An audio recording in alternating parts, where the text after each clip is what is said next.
Hello, hello, hello. Good morning, everyone. It is Banner and Backbones Anti-Fascist Book Club, and I am Nick Perro. I'm joined by three of my really good friends and close colleagues here at Banner and Backbone: Melissa Corrigan, Shane Urick, and Ellie Leonard.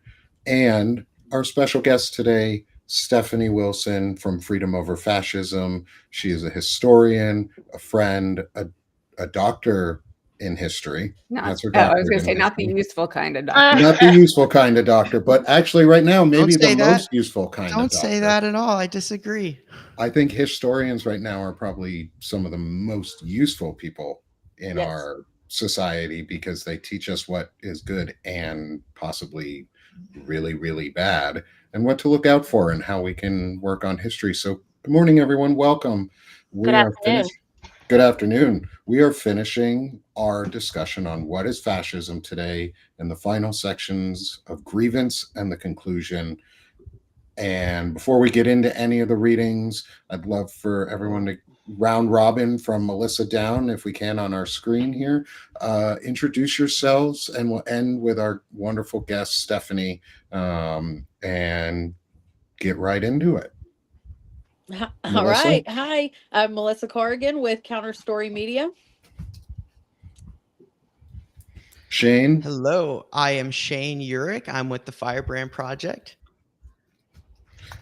I Ellie? am Ellie Leonard, and on here it says I am a writer. So I am a writer, and I am on Substack under the Panicked Unpaid Writer. And finally, our wonderful guest, Stephanie.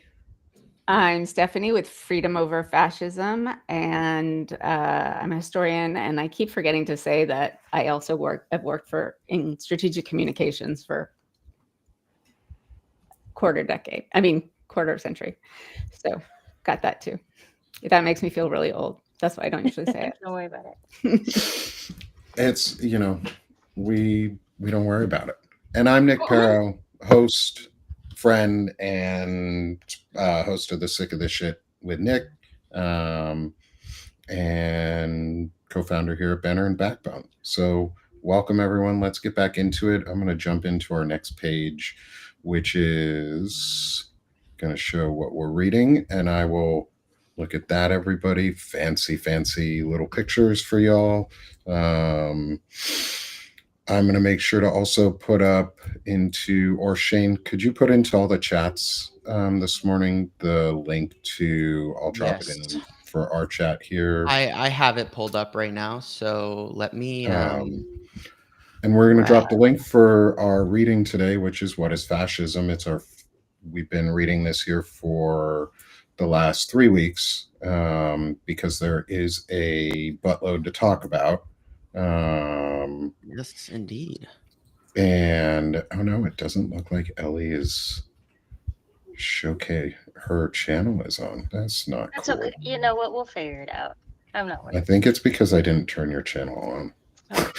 See, I would never. We'll see here. We'll see Come here in a on, second. Nick. I know. Oh, sending data. Sending data. Ellie will I don't know what you're speaking another language. I don't know what any of this means, but we're just gonna, there we go. And now it says streaming, which means here in a second, Ellie, if you were to go to your homepage, you would see yourself streaming. I got the notice too, is Ellie is live on Substack now too. And so the problem is Restream does not aggregate or pull together the chats from Substack yet, which is a huge pain in the ass. So Restream, get on that. Like, come on, y'all. Like, Substack, Restream, do something better. We know you can be better than this. Be better, Restream. Be better for us. I actually think it should all be in Substack, and we shouldn't have to do the Restream. Right, I agree. Substack should do better. Substack, do better. So that we can stream easier and just restream from Substack instead of restream into Substack. Like, y'all got the power. They do. But what are we talking about today is what is fascism? And can it happen here? Before we get into it, I guess too far is Melissa.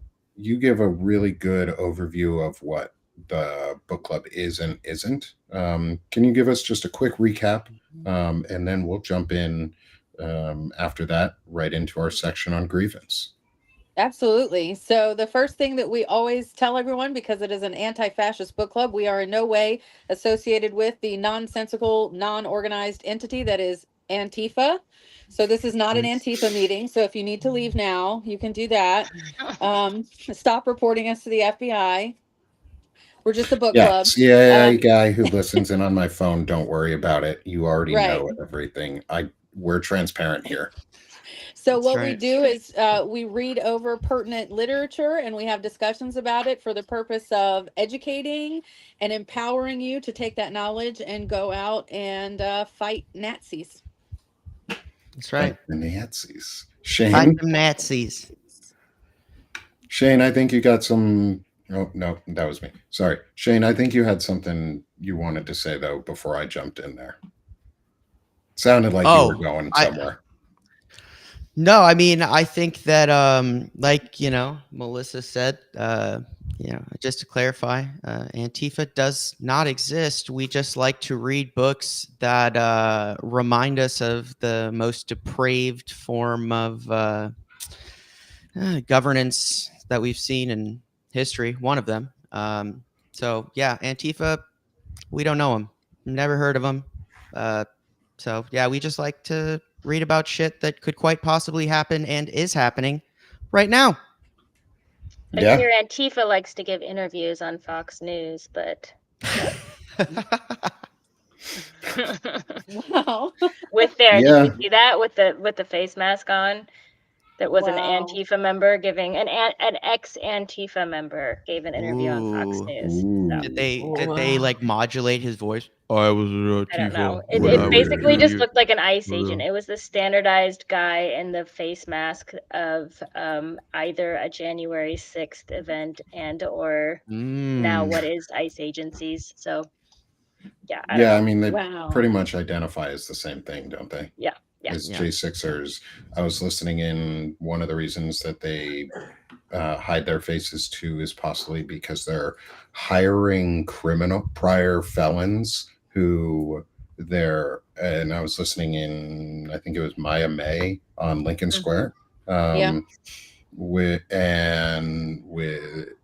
was just, they're paying these people blood money to, it's all J6ers and felon and like prior felons. And the contract is you do everything we tell you to do. You get this car, you get this $100,000 plus bonus, you get your sentence commuted basically, but you have to do everything we tell you to do to the letter. And they're doing it. And that's why they're covering their faces. For the amount of people that they have, why we have a government shutdown when you have, $159 billion to give to ICE? But also, like, well, that's the point. With the amount of people that they have in ICE, they have no control over people leaving and running their mouth. They just don't have control over that. Like with the chance of nobody ever coming forward and talking about the training and the things they were asked to do and the requirements and the non-requirements is so slim. And it's just kind of a waiting game for when that's going to happen. Exactly. Someone's going to come forward and just start running their mouth and getting a book deal and being obnoxious and, and then more people will. So it's just kind of like we have to wait it out. Right. I always tell people when they go off on conspiracy theories with anything involving the military, which conspiracy theories are true or not because people talk and the entire military ain't keeping nobody's secrets. No. So, and I think it's important that we also mention, because of the content that we're going to be reading today, this was written by Task Force Butler, Chris Goldsmith with Task Force Butler over 2 years ago. So I think that's important to, he didn't just write this content based on current events. This was written over 2 years ago. Yeah. That's a great point to make. Is this is not new writing. This is just writing that fits in perfectly because Chris Goldsmith and the Task Force Butler team knew what they were writing and knew what they were talking about. And they studied history and they studied current events and current trends. And they saw the direction it was going. And they said, here's what will happen. Here's what it would look like if somebody did this from a fascist, just a generic fascist doing this. This is how they would rise. And that's exactly what happened. And so I think today, where we're going to go to right now, which is our grievance section, which is sort of why I was bringing up the piece about the ICE members being prior felons, which, guys, I have nothing wrong with felons and prior felons and people who are coming back into society and learning and becoming productive members of society. But we're not doing that for these folks. We're turning them into worse people. Like, we're not helping and constructing anything forward, and we're creating a structure of grievance, and have created a structure of grievance in this country. And I wanted to get Stephanie, your thoughts on all of this while we're looking at it and seeing what the writing has to say, and then all of our thoughts build on, or if we disagree in areas, because I think we're living through a moment of shared grievance. And Stephanie, I'd love to hand it over and get your thoughts on that. I just want to add one thing really quick. I'm sorry sorry to cut you off, but I want to add to Nick's thought that I thought, just to what you're saying about them, pulling felons and all this stuff. They also dissolved like the federal police database where they kept track of all the different officers who had committed crimes and stuff like that very early on. It was one of the first things I saw they did. I was like, dude, fuck, that's terrible. But I think that also contributes to these ICE agents as well. They're able to get these guys who were, less than moral, police officers who committed, crimes and or abused their power into ICE as well. So I just wanted to add that really quick. And then, yes, Stephanie, please go ahead. Thank you. As Nick said, grievance and shared grievance is kind of how you pull people together. And in the United States, luckily, there's a lot of history here where the white, as were majority, maybe not anymore, had white supremacy used people of color, Jews, Muslims, anybody not white and Christian as others. And now they're essentially LGBTQ plus people, they're essentially consolidating that group so that everyone has someone to choose from. And the idea of grievance comes with people who thought they were on top of the pile, and then other people sort of come up a little bit closer to them, and so they think that they're being oppressed because supremacy is no longer really theirs. So then obviously if they're not supreme, they must be oppressed. So we have a fantastic breeding ground for something like this, with all of our baked in racism and homophobia and xenophobia and anti-Semitism and Islamophobia, and I could go on and on and on, but it's all here ready to be harnessed. And that's what the regime is doing right now. And frankly, what the Republicans have been doing for a really long time. Unfortunately, we have a fairly closely divided country, and only half of us want a nice multicultural democracy, and the other ones want white Christian supremacy. So they use that to the supremacists use that to remind themselves what they are owed, because they're no longer superior. So they're owed superiority and supremacy. And the people who are taking that away are the people that they need to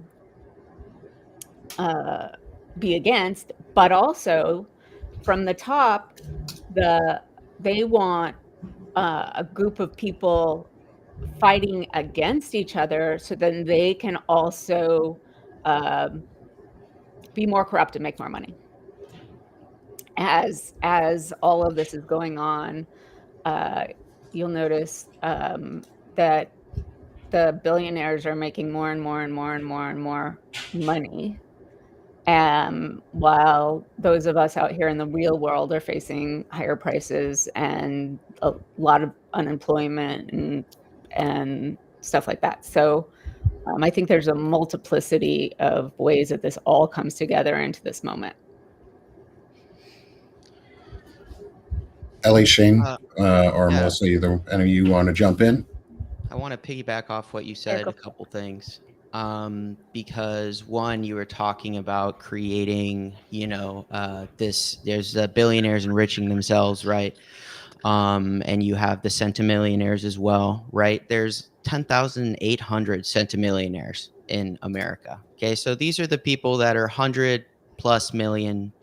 They're equally as powerful. I mean, they are not equally per se, but there's a lot more of them, and they're all trying to get into the billionaire club. So, what I think and there's another thing that is the number of billionaires has gone up significantly, actually, like a notable percentage since 2024. And the same with the centimillionaires. Like, it's actually crazy, like how I'm like, dude, what? There's like, I have an article that I wrote about it, and I'll give it to Nick so he can put it in the show notes so you guys can reference it. It's about the oligarchy. But just the actual stats are in there. But I think by creating these economic conditions, right, where people are suffering, the goal is to be able to scapegoat marginalized groups for these issues so that they can turn people against each other, right? So that they continue to push this narrative of other people being, the problem. And that allows for divisiveness, which allows for them to further exert control. And that is part of creating the grievance, is creating conditions where you can create an enemy, the enemy within, right? Like, it's no mistake that the term is used again, and it's historically a significant term. It's something that is intrinsically linked to fascism, this idea of an enemy within. Well, it needs to be there if fascism is going to exist. Correct. As a counter force. Mm-hmm. I was just going to say, like, when we think about just the separation of finances, how the top is just going higher and higher and higher. Meanwhile, we're going lower and lower, and there's just this giant wage gap. And yet people who support the billionaires and millionaires with their votes think that they're very close. They think that they're very close to that top, and that they could get there as well. And that's when you start to see people kind of in the Stockholm syndrome idea, where they're voting for things that hurt themselves, because they don't realize that they are nowhere near and will never be near the top, and those people will never deign to walk down the same street with them. And you see it, an example that I see just where we live, we have a very heavy immigrant community. It's vastly diverse, a lot of South and Central American countries, but a lot of like Middle Eastern countries. And like, we have a couple friends from Egypt, and we have friends from the Middle East and Eastern Europe. You see a lot of homes where they have 3 and 4 generations living under one roof, great grandparents, grandparents. And yet you still hear them saying things about the bad immigrants, right? Like we support Trump because there are bad and violent immigrants. And it's so confusing to me, because I'm looking at their great grandmother who, walks to the bus stop every morning and doesn't speak English, and is either not a citizen or is a very recent citizen. And how you can think that the majority of people coming to this country are bad when this is your entire family. And it's that hierarchy from within that teaches people to say, although I'm looking at you and although on some level I know we're the same, I'm being told that we're not the same. And so now, because we're not the same, you are now bad and I'm going to fight against you, even though we're on the same footing. Yeah, I totally agree there. I mean, I live in Arkansas where it's fairly less diverse in a lot of ways, though the area that I'm in Arkansas is more diverse than most because we have Walmart and a bunch of larger corporations in this area um, who appeal to a slightly more diverse audience, or I mean, slightly more diverse background, but it is fairly monocultural in general. For us, it's white or India. Like you're from India, you're a white person, or maybe you're from El Salvador. And that's it. Like there's three really big communities overall. And it's one of the things I've noticed is the way that they structure grievance is also very caste system oriented. It is very modeled off of the caste system. Um, and the idea of excellence over others. And that caste system isn't unique to India. I mean, that's the patriarchal system in the Christo-fascist playbook is a caste system. So I'm not ragging on India specifically, but they have a very strict caste system that a lot of them are very, very still into internally as families or as just overall communal groups. It's like that machismo thing for some of the Hispanic communities.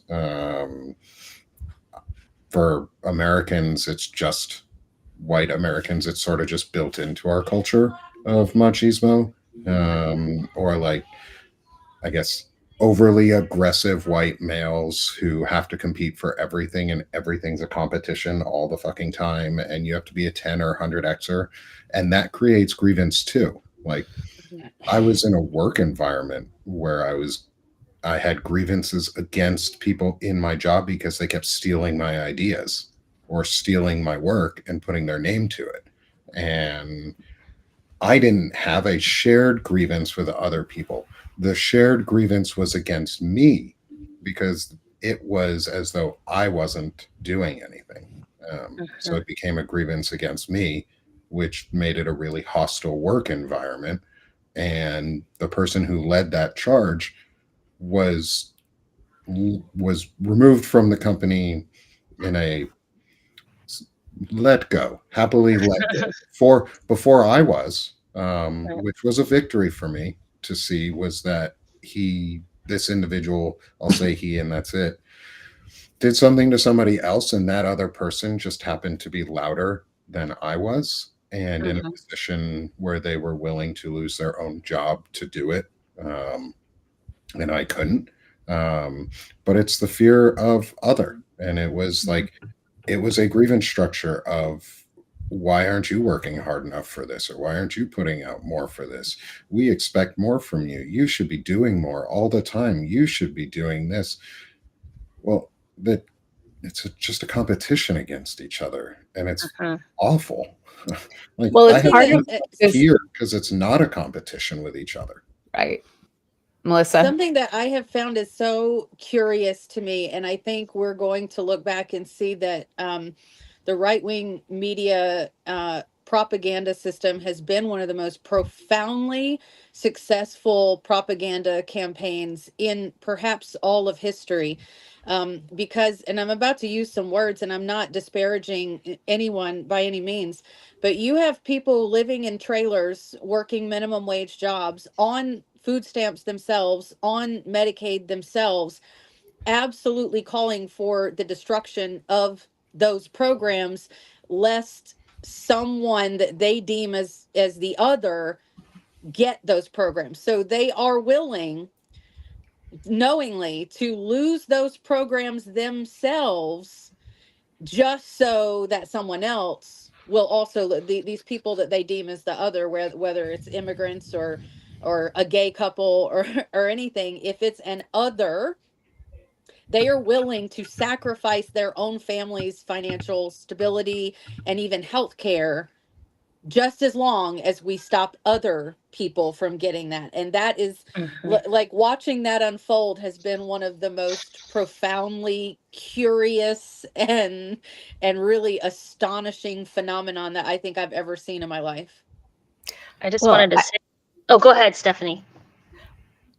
So though I know this isn't the way, so one could think that they know that they're doing this, right? That they know that they're trying to keep, that they know that their own benefits are tied to what they're trying to keep other people from getting.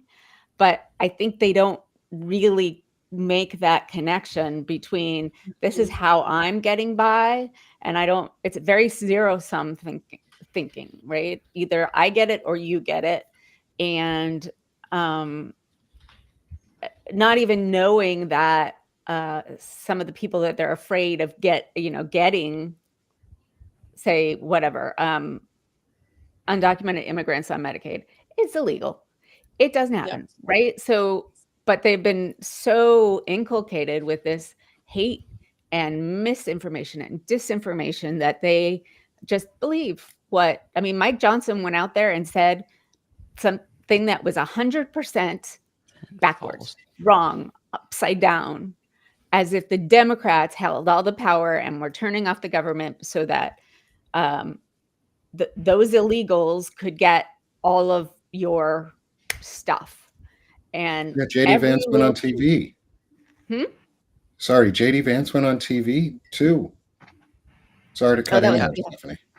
I have something to add to that as well, because you were talking about Mike Johnson. I thought there was an interesting. I saw the tactic he used during an interview, where they go, well, they challenged him, and he says, well, that's just completely wrong. That's not what happened. This is what happened, and that's the truth. And what the media consistently fails to do is to push back on their closing, because if they, instead of letting him close the argument with that's the truth, if they had pushed back again, it's that they let the fascists, they let them close the loop. And that's a strategy. That's a very important strategy, is that the last word, as long as they have the last word, the two most important things when you make a statement, you make a claim, is the first thing you say and the last thing you say. You notice in his claim, the first thing he said is, that's a lie. And the last thing he said is, I just told you the truth. That's not a mistake. And the media consistently fails on that front, where they allow them to use this closed loop tactic, which is what allows them to keep these people in a loop of disinformation, because all they remember is, oh, they're lying and Mike Johnson's telling me the truth. And Nick said something too I wanted to call back to, is that the loudest people, you were talking about, they were the loudest. Fascists are always the loudest. Always. It's important, because the louder you are, the more you can control the narrative. It's the Democrats' biggest failing. I was talking about this with Rick Herbst the other day, is that the Democrats do not scream loud enough. Like we were talking, it's like, if the Democrats did what the fascists are doing, and instead of like just ad hominem, like, oh, well, the Republicans to say we did this, well, how about they release the Epstein files? Like all they should do is just ad hominem Epstein files, ad hominem Epstein files. Don't defend yourself. It's pointless. They're just going to lie to you. Instead, attack them. Exactly. Attack them.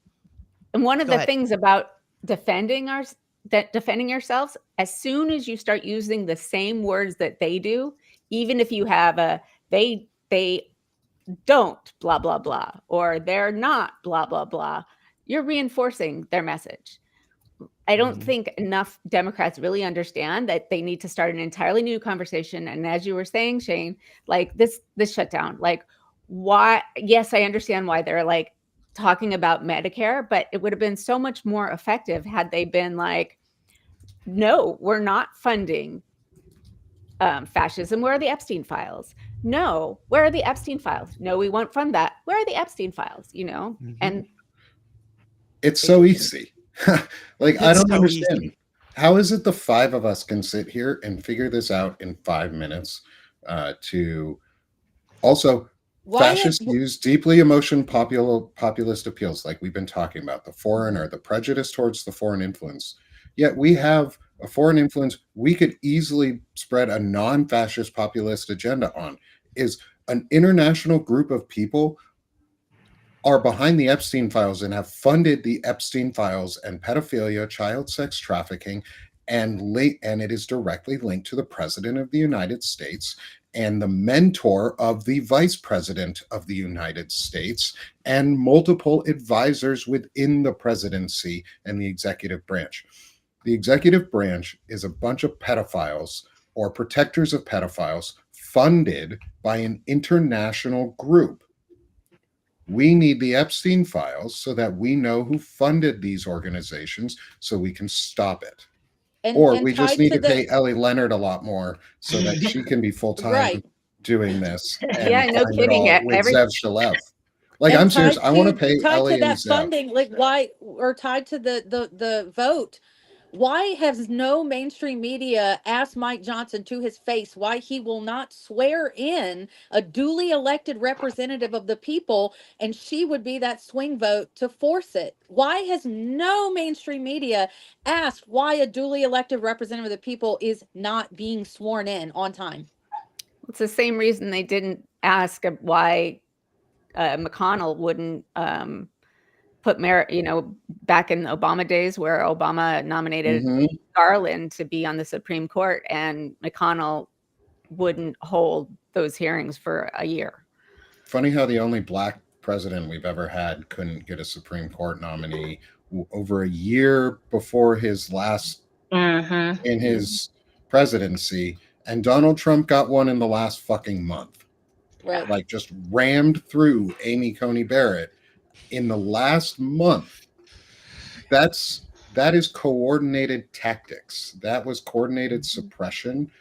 And now I think we're at the part, because I scrolled down a little bit in our text, is I think we're at the part where the strong man, or I guess fat man, as the generals and the admirals and flag officers referred to them, was the little boy and the fat man, are projecting power to intimidate the masses through an omnipresent ICE Gestapo that is now using the U.S. Armed Forces for training exercises for Black Hawk pilots to fly in and drop off ICE forces, because that's what that was. That was that was military training for Black Hawk pilots to fly in, do a city operation, repel ICE agents in, and leave.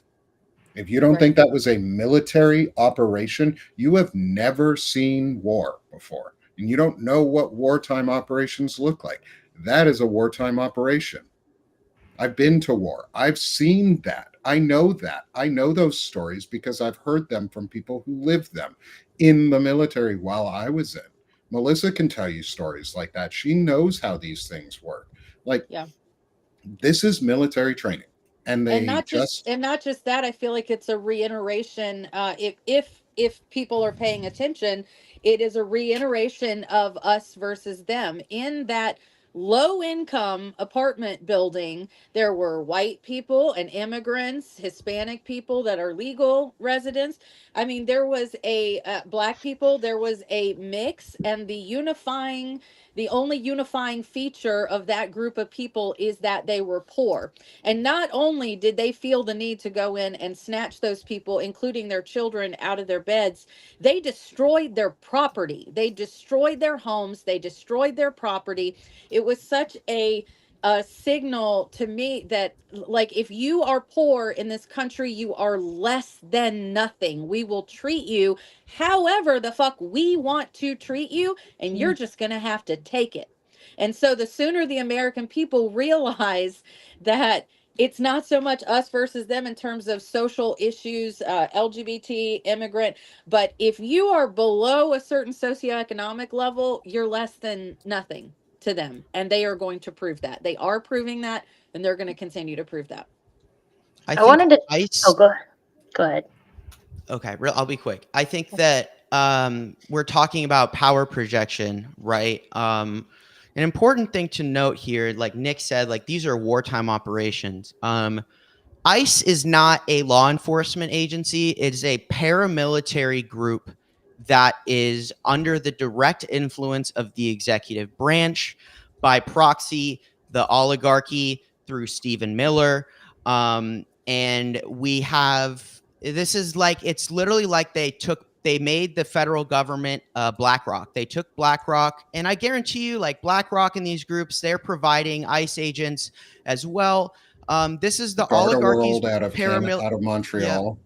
Yep. This is a paramilitary group that is funded by our federal government, that is outside the scope of any of our checks and balances, and they have total autonomy, and now they are being given access to our military resources. But they have no accountability to any of the normal channels of command that you normally would see through the military and the oversight. But they are armed the same way, they are being trained the same way, and they are being used as a projection of power. And that's to intimidate the masses, like right out of our reading, right? Like that is the function of ICE. They are not law enforcement, they are paramilitary, and that is an exceptionally important distinction that need to be made. The Gestapo were not the police. They were a paramilitary group that was created and directly under the influence of Adolf Hitler and the Nazi party. And that's what ICE is, right? It's the same playbook. Yeah, and they use the same playbook because it works. Mm-hmm. Yeah. And it's not just Nazi Germany. It's Hungary. It's Italy. It's Argentina. Like all of these fascist places use the same playbook because it's proven and it works. I was just going to jump in and talk about kind of like that idea of why these people are voting for and supporting things that harm them, kind of along these like lines of ICE and Medicaid and various issues that we see. The difference when you deal with the Democratic side versus the Republican side is Democratic voters not only hold Republican lawmakers to account, right? We educate ourselves, we yell about stuff, we protest, we know what's going on, we call our senators, but we hold our own people to the same account, right? We're doing the same thing with our own representatives. We're calling them, we're telling them they're not doing enough. I think of like Chuck Schumer, like we're really frustrated with our own people and we're making a stink about it. When you look at someone like Mike Johnson, talking to a reporter, and the first thing he says and the last thing he says, you'll notice that he uses very simple language. And the reason he does that is he's appealing to his base. He's saying things in a way that they understand. I didn't lie. You lied. Goodbye. Whereas when you hear someone maybe on the left, they're speaking in a lot more educated language and they're talking about bills and they're talking about funding, you've just lost that same viewer. They're no longer listening. And so you have these people who when we talk about distraction, when we talk about Trump throwing distractions and he has something new every day and it's to distract you from the Epstein files, it's also to distract his own base from the decisions that they're making, because it's very childlike. Not to say that people are not educated, but there's this childlike mentality of only paying attention to the thing that's directly in front of you versus the thing that is a consequence or is happening 3 days from now or is a result of the thing you're doing right now, right? It's very childlike to not be able to perceive those things and only perceive the thing that's in front of you. So he is constantly giving them a nugget of something in front of them so that long term he can do these really horrible things to them, and they will continue to vote for him, they will continue to support him, they will buy his whatever merch he's hawking on his website. And even this week, when you look at when you looked at like the White House website, it was set up like a Fox News page. Like they had the red chyron across the top. They had like, you know what I mean? Like it was, you know what the appeal is and who it's going to. It's meant to be very simplified and to speak in the simple language and to provide these simple things that look beneficial so that they have no pushback. Their party is doing whatever they want at the top because their people aren't pushing back. Whereas we're over here pushing back on both parties, right? We're saying, we see what you're doing. We hear what you're saying. This is not good enough to our own people. And they don't have that. They don't have that pushback. And to your point of that simplified language where you can make one point today and in 3 days you're going to make a different, absolutely opposite point, and yet they're going to accept it. At the bottom of this reading, it says if they cannot find one, they'll simply make one up, an enemy, which is often why their enemies can be weak and inferior and yet also powerful and threatening. So we saw this messaging out of them that transgender individuals are too weak to fight in our military, and then they turn around 3 days later and say that transgender individuals are nihilistic, angry, violent terrorists. Right. Like, which is it, guys? Which, can you pick a lane? Right. Well, or even the other one that's now just a little bit of news while we talk about it is we have constructed the enemy of Caribbean drug traffickers as a armed conflict. We are now officially under the declaration of the president, which he has the authority to do, is to declare armed conflicts because of the post 9/11 terror, global war on terrorism, which, we should have gotten rid of some of these laws while we had the chance, but we fucking didn't because Democrats, you guys are weak and feckless and didn't do anything to protect the American people when you had the opportunity to. And we just blew up a fourth boat this morning, reporting coming out from Dissent in Bloom, from a tweet by Secretary of Stupidity Pete Hegseth, who blew up a fourth boat, killing four more Venezuelans. Who knows? We do not know if they are terrorists or not. They were deemed terrorists by our government. There is no proof or evidence of terrorism. Yeah. So here's what I'm going to say. Secretary of Defense, or as he wants to call himself, Secretary of War, Pete Hegseth, committed another war crime this morning by blowing up extrajudiciously a fourth Venezuelan boat. The White House and Secretary of War are lying to you that they are in an armed conflict. Well, they are in an armed conflict. It's just going one way.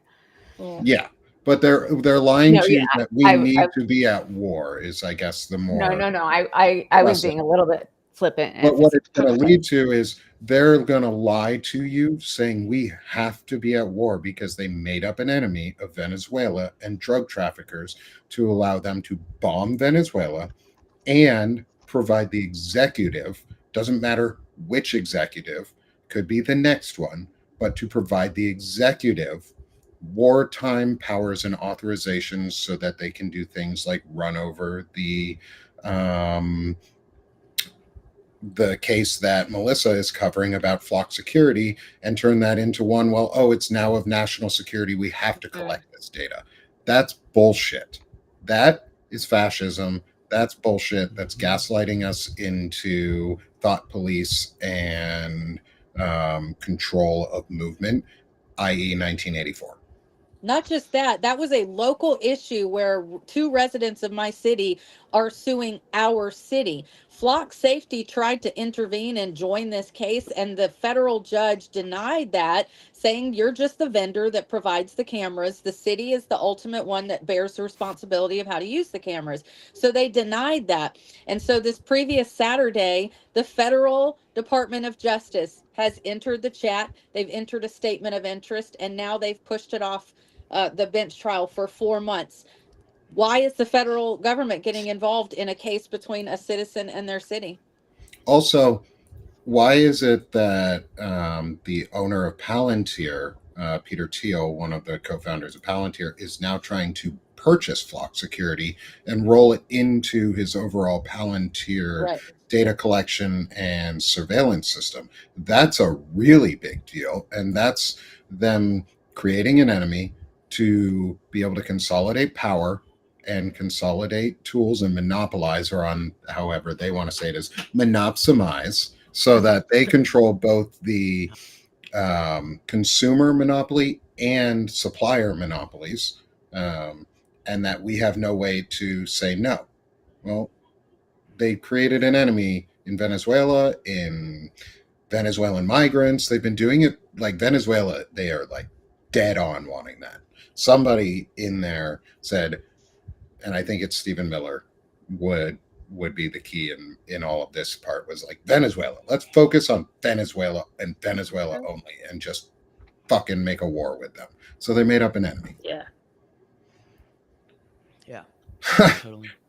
70% of Americans are within range of a Flock camera right now. So 70% of us on our daily drive go past a Flock camera. Flock cameras, they're not just tagging, it's an ALPR, right? They're not just grabbing a picture of you. An ALPR automatically reads your license plate, makes a timestamp that goes to the cloud, and it builds a history, it builds a profile on you. That means that when you decide to, if you go to the grocery store on Tuesdays, they will know.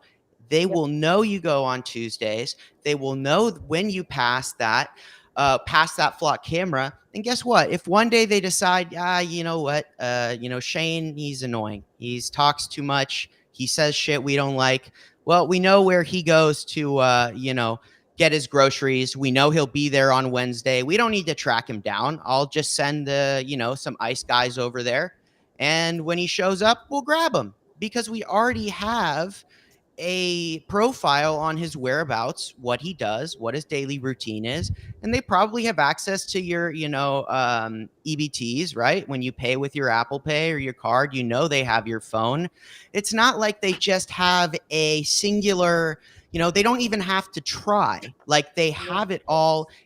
Our data privacy rights are non-existent. And, Walter said this morning, I think it's so true, is, Roe v. Wade wasn't just about bodily autonomy. It was about data autonomy, because your data is part of you. You make your data.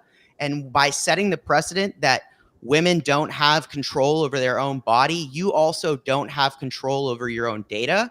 And it's a violation of our bodily autonomy and our autonomy as people by them consolidating this data. And it is absolutely an attack on every single person's constitutional rights and their right to privacy. Well, the right to privacy wasn't anywhere except in Roe v. Wade. So by killing that, that's what they killed. Yeah. So someone in my chat wants to know a little bit more about the cameras. So I've been investigating the cameras, and I've worked with an insider who I will not name for obvious reasons. And they've given me some really startling information. Part of what makes Flock Safety in particular, there's quite a few of these companies out there. Another company that's operating out of Memphis right now has gone so far as to place one of their cameras on the utility pole in the yard of a local protester, a prominent local protester, and they have that camera aimed at her front door. The utility pole is owned by the city. That's city property. That's fully within their rights to do that. So I've posted that on my notes, so you should go check that out.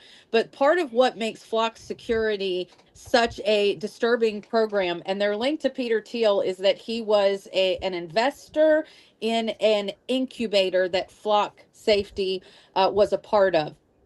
an interesting, a whole part of that is that Peter Thiel was asked to leave that incubator, and that's a whole other conversation. But he loved flock safety and has kept his eyes in very close contact with them ever since.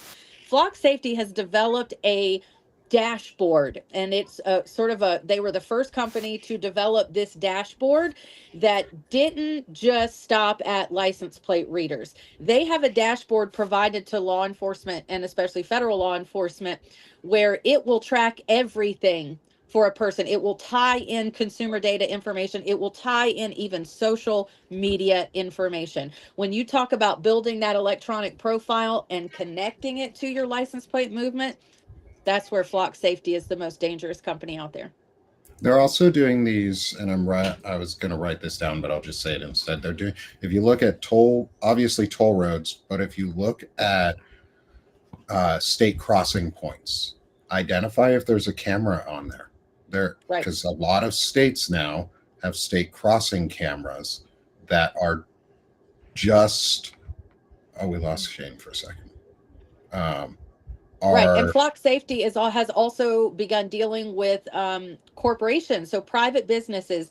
Off the top of my head, Lowe's, Home Depot, FedEx trucks are carrying those cameras on the trucks. If they come on your property to deliver a package, or your neighbor's property, any license plate within the scope of that truck is capturing license plate information. Kaiser Permanente in California is using Flock cameras, so when you go for health care, they are tracking your license plate information. Yeah. Plus the little pictures they send you of them having delivered your their package is all adding to that data profile. Right. And so we got into this. It's good questions that got us here. We got into this part of the conversation because it is part of Grievance, and they have a grievance against certain people, and they're going to collect all of our data and use that grievance to label us as insurrectionists, terrorists. Yeah, it's part of that intimidation piece. Like, I know lots of people who are now very concerned about even participating with the actual the in-person book clubs that I've started in my area. In fact, we had to rename one of them the Pro-Democracy Book Club in order for people to feel comfortable coming to those book club meetings. And that's insane to me. It's insane. Yeah. Yeah. Guys, I gotta hop off, but I wanted to say thank you. Absolutely. I'm going to give, if you have just 1 second, Ellie, I'm going to move us back to our previous screen. Can you give everyone just a quick rundown of where they can find you, how they can support you before you go? Sorry, guys. I'm doing another thing tonight. So if you guys want to find me, I am basically Red Pencil Script on all social media. Most of my writing is here on Substack, and so that would be under the Panicked Unpaid Writer or Ellie Leonard. You can find me there. Thanks, Ellie. Thank you, guys. I appreciate you inviting me. Yeah, absolutely. Yep. Hope you join us again. Okay, we'll talk to you later. All right. Thanks, Ellie. We'll talk to you later. All right. And so we are at the top or halfway through the hour and we're just about at 50 minutes are on our recording. We started just a little late, but we were getting some stuff, made sure everybody was all set up in the background. But this has been an incredible conversation overall. And I don't want to keep us too long because I want to make sure we respect Stephanie's time. And I've got some stuff I got to get done around the house today. But I think one of the things I want to do is make sure, Stephanie, you have some time to give some closing thoughts here on what you think about like what we talked about today and how you perceive all of this going on. It's really helpful to have your point of view as a historian, but also as someone who is actively supporting pro-democracy efforts and pro-constitutional efforts. And I think everybody who is doing that type of work needs to be shouted out in the best ways and boosted as much as we can. So I'm glad we can give you this platform to be able to do that. Well, I thank you for having me on. I'm glad to be able to participate. I think the bottom line that I want to emphasize, and probably everybody watching this knows, is that we're not in danger of being in a fascist country. We are already there. Yeah. And for those people who wonder where the bottom is, take a look at what happened in World War II. It could go that far. So don't think that, keep your imagination lively. I sounded like an absolute loon today talking to a friend about how I don't want my kid to go to a different state to college, because when they invade and they set up checkpoints, I want them to be able to get home, right? I feel like I'm sounding like an absolute lunatic. But I don't, that's totally the trajectory we're on. And also I saw today that a third of Americans think that political violence is necessary sometimes, and that is on both parties. So we are barreling toward, between all the violence of the regime, all the stochastic terrorism of the regime, and the fear, we are accelerating toward whatever sort of end game is gonna look like. One more thing. Let's just keep this positive on the end. By being here, guys, me being here, I was like obviously not in the best frame of mind this morning. That's what makes hope. It's actions. It's taking actions. It's paying attention. It's talking to people you know. It's becoming part of a community. So what you're doing by being here with us is building hope. As I cover your face, put up Stephanie's QR code. I'm going to put everyone's up here in a second. I'm learning how to do all this hosting thing more and more on the fly as I go, and I want to make sure I get everyone included. I don't even know if Shane, somehow I don't have yours, even though I host with you all the time. Oh man, I don't know. I do. I have a little QR code for you. That's why. But please go follow Stephanie on wherever she's available. Freedom Over Fascism here on Substack. Stephanie G. Wilson is a friend of. We've got our first QR scan. That's amazing. Thank you to whoever did that. Thank you. I've never seen that before. That's a big deal. Oh, have you not seen that pop up when it does that? Yeah, man. That's cool. It's cool, isn't it? And so let me rotate. Oh, in my thing, it's probably the same person who's standing. And then we're going to put our good friend Ellie Leonard up. And she dropped off with us here. But please go and subscribe to all of our great contributors today, our guest, Banner and Backbone itself, and everyone else. So please, Stephanie, thank you so much. Shane, can you give just a couple seconds here where people can find you? Then I'll hand it over to Melissa, and then I'll close this out real quick with a goodbye. Totally. My name is obviously Shane, but you can find me over at the Firebrand Project, top of SEO. So if you can't find me through Substack, guess what? You can just type the Firebrand Project in, and you get right there. Pretty cool. I'm a polemic essayist. I hate the system. I write about it, and you can find me every day, 12:30, the Firebrand Report, where I talk about 3 topics in the news, and I give you a take on it and what I think it means for our future. And we're just trying to build a community of people who speak out. Everyone here is a firebrand. If you're part of Banner and Backbone, you're a firebrand. Firebrands they stand up for what they believe, and they speak out against tyranny. And that's what we do. And Stephanie's a firebrand. Nick's a firebrand. Melissa's a firebrand. It's a title that everyone earns the second they stand up for our democracy and for the rights that belong to each and every person, regardless of how they appear, choose to identify, where they're from. It's about being there for the moral rightness of humanity. Appreciate it, Shane. Melissa, hand it over to you real quick.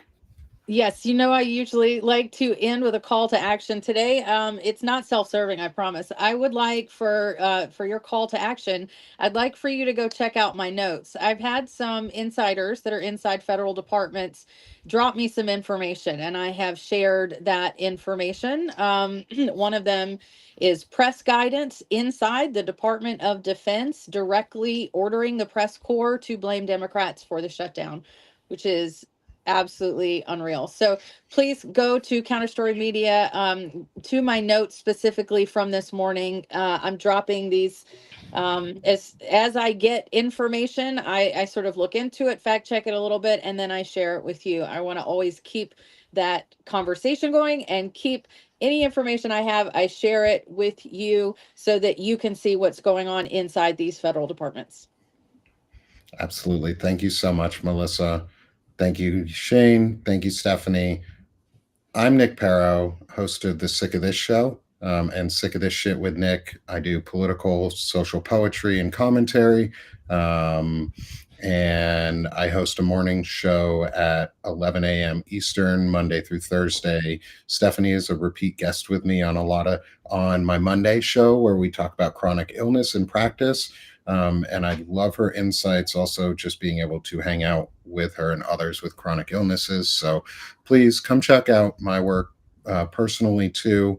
I appreciate everyone who comes in. And then finally, please support the network itself, Banner and Backbone. We are growing rapidly. We are very close to hitting the 100 paid subscriber mark on Banner and Backbone itself. We're 9 away. We could use 9 paid subs today.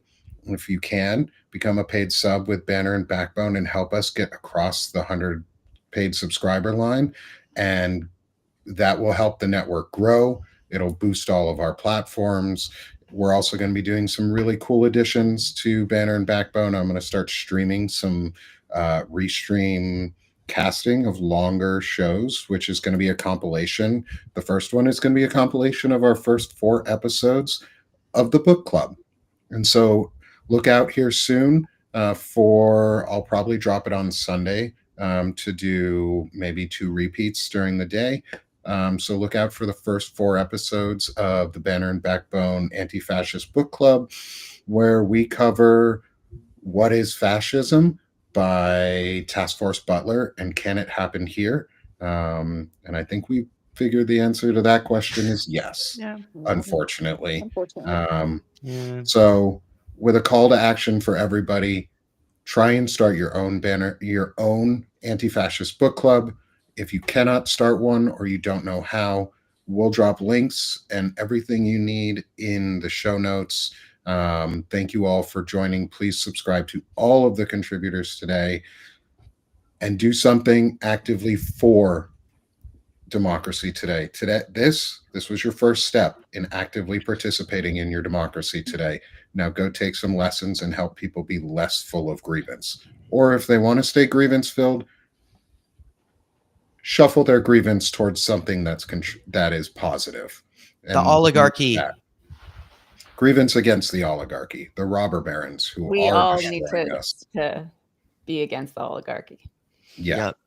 So with that, this has been Banner and Backbone. Melissa, you look like you got one last thing for us. Oh no, I have to run. That's it. Okay. Awesome. Thank you guys so much for tuning in for another great book club.